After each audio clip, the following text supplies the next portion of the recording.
영화는 다양한 파장을 볼 수 있는 능력입니다.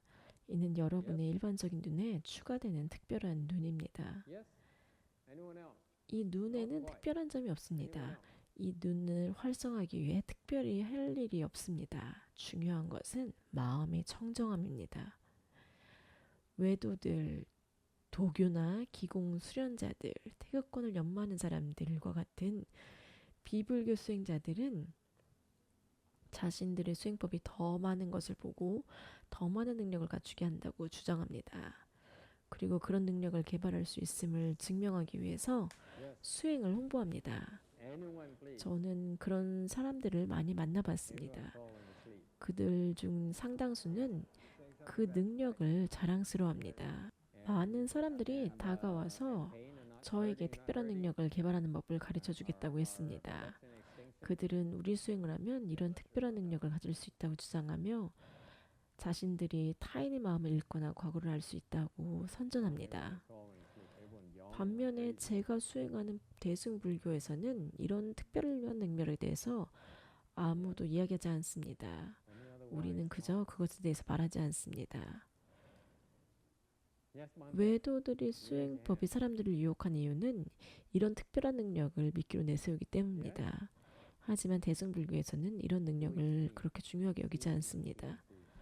이런 능력은 사실 하나의 덫이기 때문입니다. 예를 들어서 한 번도 TV를 본 적이 없는 사람이 갑자기 TV를 보게 되고 위성을 통해서 HBO를 시청할 수 있다고 상상을 해보세요. 그러면 하루 종일 밤낮 없이 TV만 보게 됩니다. 결국 다른 모든 것을 잊어버리게 됩니다. 물론 이런 경험은 매우 매력적일 수 있습니다. 하지만 가장 중요한 것은 아닙니다. 만약 TV만 계속 든다면 더 이상 정상적으로 생활할 수 없습니다. 일을 할 수도 없고 돈을 벌 수도 없고 가족을 돌볼 수도 없습니다. 이는 결국 해로운 영향을 미칩니다. 그렇기 때문에 지혜로운 불교 스승들은 이런 능력을 강조하지 않습니다. 불교 제자들 중에도 이런 능력을 개발했지만 길을 잘못 들어 헤매는 경우가 많습니다. 그래서 현명한 스승이라면 절대 이런 것들을 대단하게 여기지 않습니다. 사실 이런 능력들은 자연스럽게 발생합니다. 중요한 것은 마음을 청정하게 하는 것입니다. 정신을 정화하고 어두운 생각과 이기적인 동기를 버리고 특별한 능력을 갖고 싶다는 탐욕을 없애는 것이 먼저입니다. 그러면 자연스럽게 이런 능력을 얻게 됩니다. 이런 능력들은 특별한 것이 아닙니다. 마음을 청정하게 하고 탐욕과 분노를 버리면 자연스럽게 영혼을 갖게 됩니다. 그것은 아주 자연스러운 현상입니다. 선하상인께서는 예전에 중국에서 온 몇몇 중국 제자들이 불교에 대해서 잘 알지도 못하고 참선도 할 줄 모르고 특별한 수행을 하지도 않았지만 아주 청정한 삶을 살았기 때문에 천안이 열려서 많은 것을 볼 수 있었다고 하셨습니다. 그들은 이런 능력을 갖출 수 있었는데 그들이 청정한 마음을 가졌기 때문입니다. 만약 여러분이 청정한 마음을 가지면 자연스럽게 신통과 같은 특별한 능력을 얻게 됩니다. 육조 해능선사는 매우 유명한 분으로 생전에 엄청난 명성을 얻었습니다. 그래서 높은 경지에 도달한 제자들이 찾아와서 많이 배웠습니다. 그 수가 수천 명이 이를 정도였습니다. 그 중에 신회라는 한 소년이 있었습니다. 그는 10대였고 육조대사께서 머무는 절에 와서 수행을 하곤 했습니다. 어느 날 문답 시간에 신회가 손을 들고 육조대사께 질문을 했습니다. 스승님, 제가 몇 가지 질문을 드리고 싶습니다. 스승님은 참선을 하실 때 보십니까? 아니면 보지 않으십니까? 그러자 육조대사께서는 아무런 고민도 없이 즉시 지팡이를 들어 신회를 3번 때리셨습니다. 그리고 이렇게 물으셨습니다. 내가 너를 때릴 때 아프냐 아니면 아프지 않느냐? 이것이 바로 지혜로운 사람들의 특징입니다. 그들은 질문을 받으면 고민하지 않고 즉시 반응합니다. 아무런 망설임 없이 바로 답을 합니다. 만약 제가 여러분에게 질문을 했는데 여러분이 대답을 하기 위해 생각을 한다면 그것은 지혜가 없는 것입니다. 지혜로운 사람들은 즉시 반응합니다. 여러분이 아침에 목탁을 칠 때 박자가 일정하지 않는 이유가 뭔지 압니까? 여러분이 생각하고 있기 때문입니다. 목탁을 치는 사람들은 생각이 떠오를 때마다 박자가 흐트러집니다. 책장을 넘겨야 할 때가 됩니다. 그러면은 책장을 넘겨야겠다 이렇게 생각하고 박자가 어긋납니다.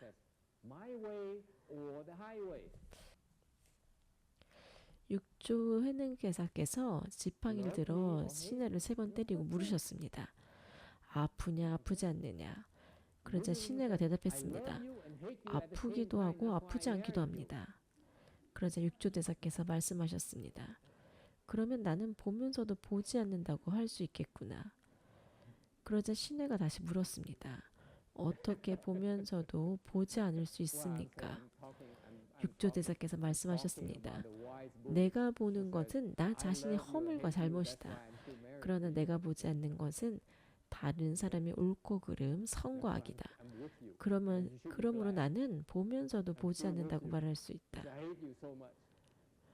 어떻게 아프면서도 아프지 않을 수 있는가? 만약 아프지 않다면 너는 돌이나 나무와 다를 바가 없다. 만약 아프다면 너는 그저 평범한 사람들과 다를 바가 없다. 아프면서도 아프지 않음, 보면서도 보지 않음. 이것은 극단적인 두 가지 개념에 불과하다. 그것은 생멸이며 진정한 본성을 볼 수 없는 것이다. 여러분의 마음은 생각으로 가득합니다. 이것이 바로 여러분이 목탁을 치면서 박자를 놓치는 이유입니다. 생각이 많을수록 이번에는 실수하지 말아야지라는 마음이 들수록 여러분은 더 의식적으로 통제하려 합니다. 그러면 생각이 여러분의 수행을 방해합니다. 그래서 가장 중요한 것은 걱정을 없애는 것입니다.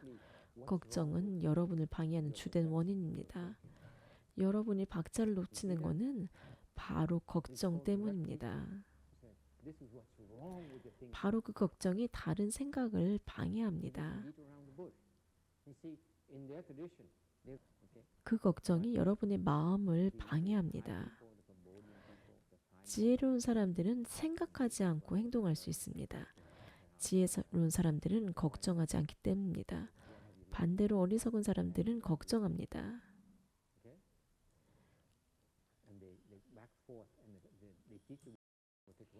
결국 걱정이 여러분을 방해합니다. 걱정하지 않으면 더 자연스럽게 흐름을 따를 수 있습니다. 육조 스님께서 말씀하셨습니다. 나는 나 자신의 잘못만을 본다. 그리고 나는 다른 사람들의 잘못을 보지 않는다. 이것이 나는 보지만 보지 않는다는 뜻입니다. 지혜로운 사람들은 마치 스스로를 모순되게 표현하는 것처럼 보입니다. 왜냐하면 그들은 두 가지 방식으로 작용하기 때문입니다. 반면에 우리는 한 가지 방식밖에 모릅니다. 우리는 다른 사람들의 잘못을 보는데 익숙합니다. 다른 사람들의 잘못을 찾아내는 데 뛰어납니다. 다른 사람들이 틀릴 때 매우 흥미를 느낍니다. 그러나 진정 지혜로운 사람들은 자신의 잘못을 보기를 원합니다. 만약 여러분이 정말 지혜롭다면 여러분은 자신의 잘못을 보기를 원할 것입니다. 정말 지혜롭다면 자신의 잘못을 보고 싶어야 합니다.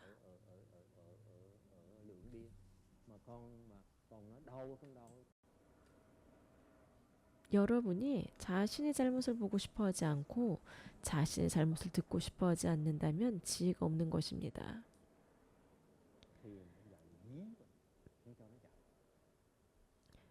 만약 우리가 자신의 잘못을 인식하고 그것을 항상 지켜본다면 그 잘못들은 저절로 사라질까요?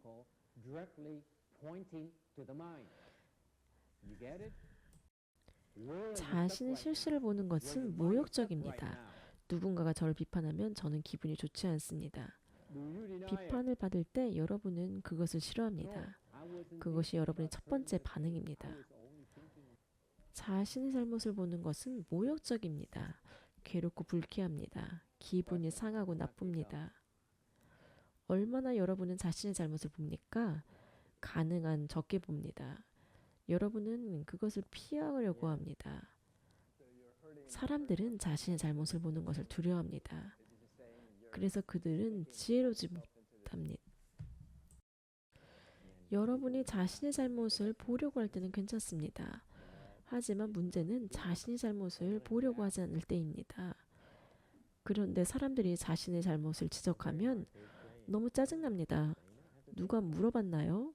내가 잘못을 찾고 있는 것도 아닌데 왜 내 잘못을 들춰냅니까? 내가 물어본 적이 있나요? 당신이 무슨 상관입니까? 당신은 나를 오해하고 있어요. 이것이 바로 문제입니다. 내가 문제를 해결하고 싶으니 도와달라고 요청하는 것은 괜찮습니다. 하지만 문제는 여러분이 요청하지 않았을 때입니다. 그때 가장 짜증나고 불편하고 가장 싫습니다. 그래서 사람들이 괴로워합니다. 누군가가 나를 비판할 때마다 괴로워합니다. 여러분은 자신의 잘못을 계속해서 볼 수가 없습니다. 불쾌하기 때문입니다.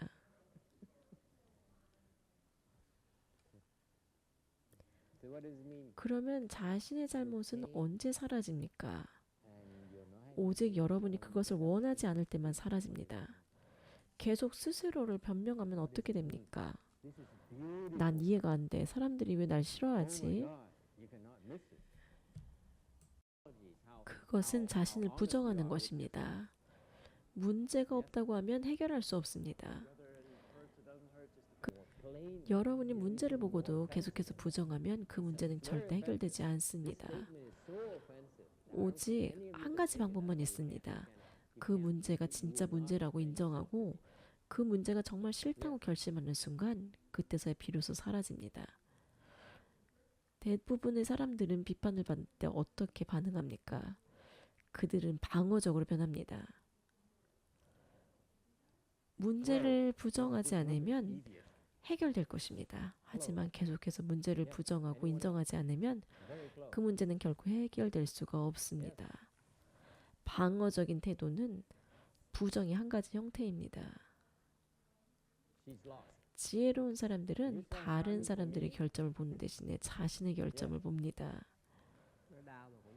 그럼 지혜로운 사람들은 남의 결점을 보지 않습니까? 그들은 다른 사람의 잘못을 보지 못한다는 뜻입니까? 그들은 볼 수 있습니다. 당연히 볼 수 있습니다. 그러나 중요한 것은 다음입니다. 그들은 남의 결점을 본 후 어떻게 반응할까요? 보고도 보지 않는 것처럼 행동합니다. 그들은 결점을 보고 이제 그녀가 어떤 사람인지 알았어. 이렇게 생각하지 않습니다. 이걸 내 동생한테 말해야지. 이렇게 흥분하지도 않습니다. 보자마자 역겨움을 느끼지도 않습니다. 보자마자 그들은 내려놓습니다. 그들은 남의 결점을 보지만 마음속에 남지 않습니다.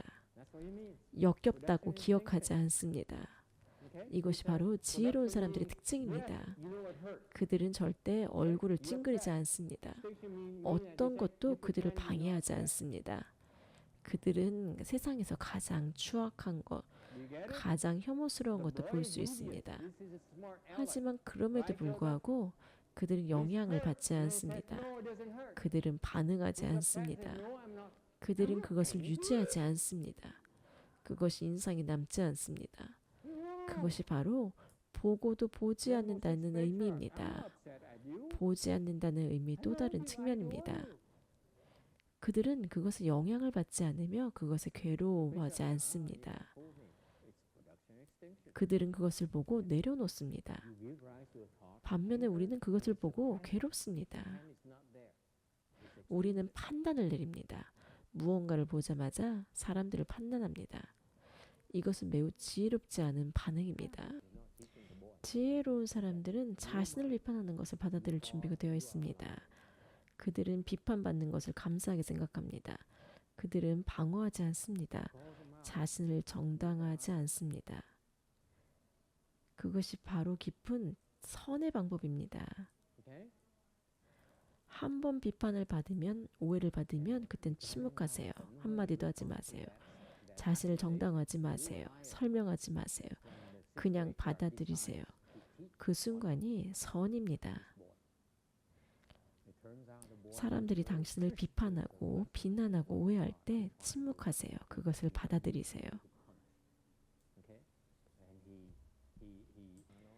깨달은 사람들은 자신의 견해에 집착하지도 않고 당신의 견해를 거부하지도 않습니다. 진정 깨달은 사람들은 당신과 동의하지 않거나 이해하지 못하는 사람들을 거부하지 않습니다. 그들은 당신의 무지를 거부하지 않습니다. 그들은 당신이 아직 깨닫지 못했음을 거부하지 않습니다. 그리고 그것에 대해서 판단하지 않습니다. 누군가 이해하지 못한다고 해서 괴롭지 않습니다. 지혜로운 사람들은 받아들이고 함께 존재하는 법을 배웁니다. 깨달은 사람들은 당신이 다르게 보고 있음을 받아들입니다. 그리고 당신이 이해하지 못하는 것을 받아들이고 그에 대해서 평화롭게 있습니다. 거부도 없고 원망도 없고 자신의 뜻을 강요하지도 않습니다. 그들은 당신을 받아들이고 비록 당신이 틀렸거나 혼란스러워도 받아들입니다. 이건 미혹한 사람들의 세계입니다. 보살은 미혹한 사람들과 함께 살기를 선택했습니다. 그래서 그들을 거부하는 것은 어리석은 일입니다. 그들은 미혹한 사람들을 받아들이고 함께 일합니다.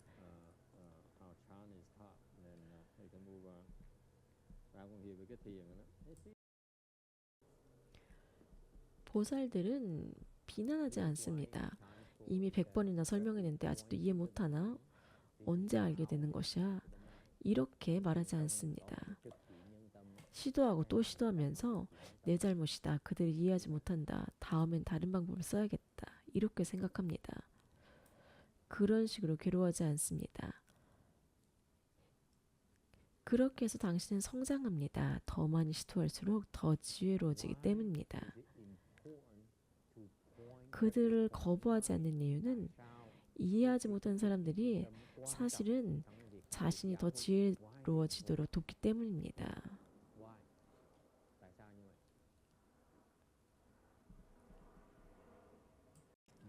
중요한 것은 사람들을 거부하지 않는 것입니다. 그들의 다른 점, 그들이 이해하지 못하는 것을 받아들이세요. 그리고 그것과 함께 일하고 그것과 함께 살고 거부하지 마세요. 거부하면 괴로워질 뿐입니다. 그들 역시 그것을 싫어하고 상황은 더 나빠질 것입니다. 그러니까 받아들여야 합니다. 미혹한 사람들은 보는 그대로가 전부가 아니라는 것을 깨닫지 못합니다. 그들은 바깥 상에 집착을 합니다. 잘해주지 않으면 왜 잘해주지 않지? 이렇게 생각을 합니다. 상에 집착하기 때문입니다. 자아가 있어서 상에 집착합니다. 내가 잘 대접받기를 바라는 상에 집착을 하기 때문에 왜 나에게 잘해주지 않지? 이렇게 생각을 합니다. 그래서 화가 납니다. 자아가 있기 때문입니다. 화나게 하는 자아가 있습니다. 만약 여러분이 그런 감정을 일으킨다면 자아가 얼굴을 드러내는 것입니다. 자아를 정확하게 파악하기는 매우 어렵습니다. 왜냐하면 자아가 변화하기 때문입니다. 자아는 끊임없이 변화하고 스스로를 변화시킵니다. 그래서 자아가 어떻게 나타나는지 패턴을 찾을 수가 없습니다. 자아를 보기는 참 어렵습니다. 그래서 누군가의 자아를 건드릴 때는 매우 조심해야 합니다. 자아가 어떻게 반응할지 절대로 알 수 없기 때문입니다. 자아는 계속해서 변합니다. 자아가 나타난 걸 인식하면 반응하지 않습니다. 이게 싫다고 말할 때 자아가 나타나는 것입니다.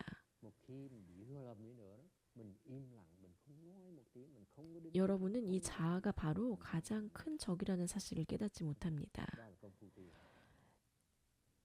사람들이 이해하지 못하는 것은 자아가 여러분을 잘못 인도하고 불행하게 만들지 않게 배우는 것이 가장 중요하다는 것입니다. 여러분이 얼마나 많은 돈을 벌고 많은 인정을 받고 많은 권력을 가졌든지 간에 자아를 잘 다루지 못하면 여전히 불행하고 괴로울 것입니다. 가장 유용한 정보는 자아가 여러분을 불행하게 만들지 않게 배우는 것입니다. 그래서 우리는 수행을 합니다. 우리는 자아를 인식하고 그것을 다루는 법을 배우기 위해서 수행을 합니다.